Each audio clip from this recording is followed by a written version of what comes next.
ลียึดไว้รถเครื่องอันลีทางเทิม35ลำวันที่30เดือนธันวาคมที่5ปี2026ค่ำขึ้นไปเกินร้อยสู้เทปเนี่ยสปีดเกี้ยงใหม่นั่นตั้งไฟภูมิพลพรเขาและเคียงแข็งกวดทาดก้วนแลโลดเปิดตาให้กลางลองให้ตั้งสร้างอันจังเป็นเพ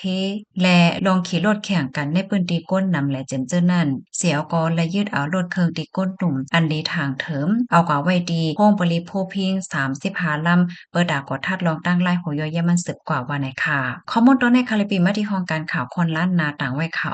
เมื่อเหลียวในเหลือสีเฮาค่ะไว้นักลองวัดไหวเย้าลวงโลดก้าก็เหมือนกันในคณะพี่น้องค่ะอย่าลืมด้วยว่าโลดก้าตัวเจ้าเก่านั่นพรบมันหมดเมินไหลไว้รถนั่นก็ไถเพิ่นเมินมั่นสีเอาไว้ดีในรถห้าอำนั้นก็เอาไว้กึกตูมาว่าเปิ้นยอดด้วยไหนให้เฮาค่ะจังแหนและกำเหลียวก็ขี่รถเครื่องกว่าดีเลยในก็ตื้อเปิ้นมาโหเฮเพ่อยู่ตาสิเพราะว่าเฮาค่ะกว่าดีเลยตื้อมาโหเฮเพ่เปิ้นไหนก็ได้ห้องถามป้อเปิ้นห้องถามยาวเปิ้นก็ได้ถามลงกว่าหลายมิ้วเลยค่ะนางเฮอพี่น้องเฮาเขาซัมปอเดจังเลยฮับโพและฟังสติกันนั่นก็แค่รอใจกันสเปิ้นแพแชร์กว่าเซกำค่ะข่าวเงาลงในและหันก้นหมาเจอมาเต็มต่างได้ในคอมเมนต์ว่ากำนำได้ก็เป็นแห่งการยานเมืองในยาวค่ะอันถุงยายึดโลดกว่านั้น